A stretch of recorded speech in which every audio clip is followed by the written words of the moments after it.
Welcome back to our channel Shruti vlogs.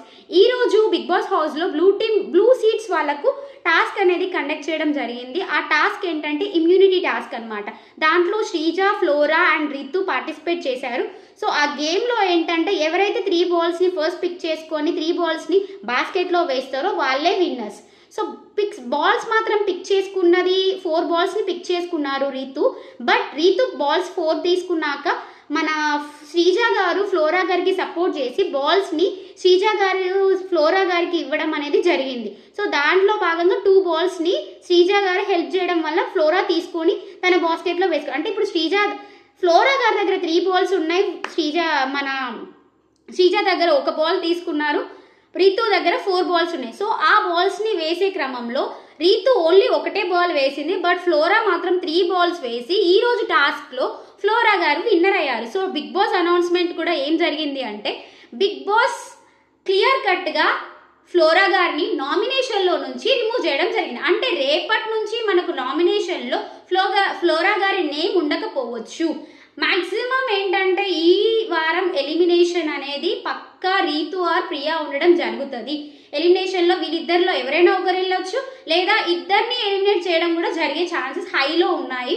ఇదండి ఈరోజు nominations నుంచి తీసేసే క్రమంలో జరిగిన టాస్క్. యాక్చువల్గా ఇది రీతు కోసం బిల్డింగ్ చేసిన టాస్క్ లాగా అనిపించింది.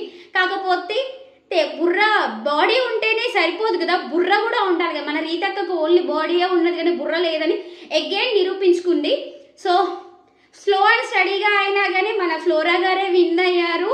విన్ చేపించింది శ్రీజ. ఇక్కడ యాక్చువల్గా విన్ అయ్యారు అనొద్దు, బికాస్ బాల్స్ ని తనకు ఇవ్వడం వల్లనే తను బాల్స్ ని గోల్ చేసుకోవడం జరిగింది. ఒకవేళ శ్రీజ బాల్స్ ఇవ్వకపోయేది ఉంటే కంపల్సరీగా ఫ్లోరా గారు ఓడిపోయేవారు, రీతు గెలిచేది.